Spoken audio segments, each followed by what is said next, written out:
Мен өзімді сүймеймін. Осы сөздерді әр адам күніне бір рет болсын айтады. Ал неге өзіңді сүймейсің деген сұраққа менің комплекстарым өте көп дейді. Ал неге өзіңді сүйе алмайсың десек, жауапқа үнсіздік. Сенің атап айтатын комплекстарың, яғни кемшіліктерің, сені өзгелерден ерекше қылады. Саған көрінген кемшілік өзге адамға керемет ерекше нәрсе іспеттес болып көрінеді.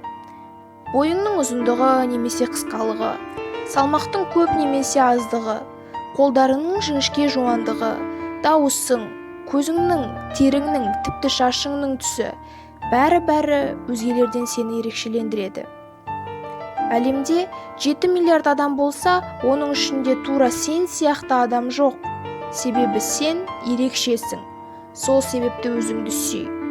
Сенің өз өміріңді өзгертуге мүмкіндігің бар. Терең теңіздің бір мөлдір тамшысы болсаң да, сенің істеген ісің, сөйлеген сөзің бәрі адамдарға, қоршаған ортаға әсер етеді.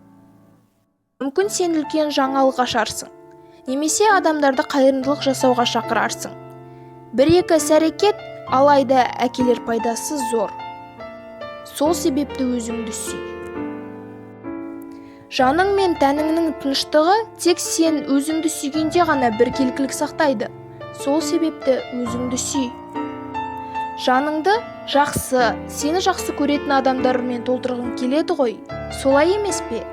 Онда барлығын өзіңнен баста. Өзіңді сүй. Егер өзара махаббатты қаласаң, онда ең алдымен өзіңнен баста. Өзге сені ұнату үшін ең алдымен сен өзіңді ұнатуың керексің. Толыққанды өмір әр адамның арманы. Тек қана өзіңді жақсы көру арқылы сен шынайы бақытты сезініп, әр сәттен ләззат ала аласың. Сол кезде ғана сен тіршілік етіп қана қоймай өмір сүресің.